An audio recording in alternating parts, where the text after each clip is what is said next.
So Coco's first walk out in the world in a heel position. So we're gonna see how she does. She's been doing great in the house along the wall, but we're gonna put it into practice for the first time here. So I may have to help her through it because she's doesn't have a lot of history with this position, but here, this is heel position. I want her parallel to my left leg on the left side here, and I want her eyes basically lined up with my legs so she can see me at all times, right? So when I'm moving, I want her to maintain that position, and when I stop, sit. Good. I want her to sit beside me automatically in the future. That's the goal. So we're working up to that.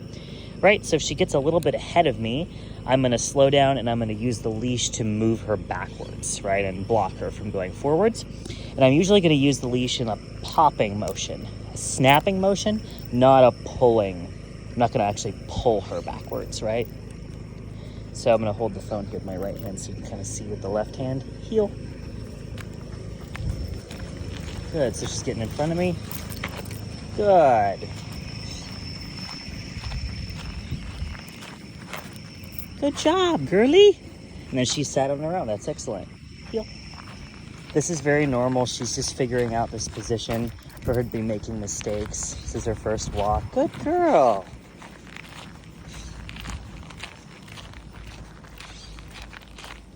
Good.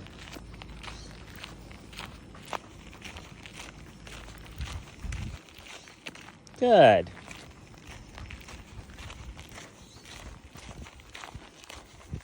She's got her booties on, protect her from the hot gravel here.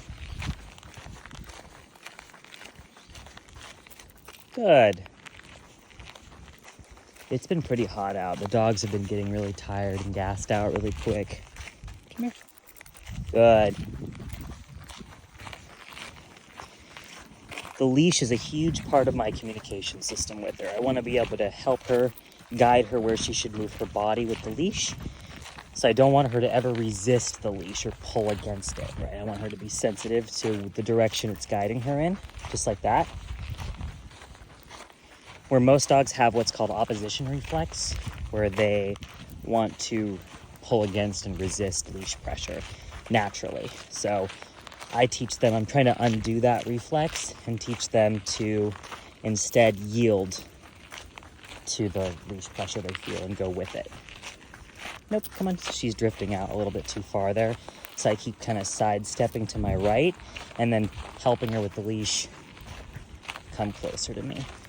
Good girl. Good job, girlie.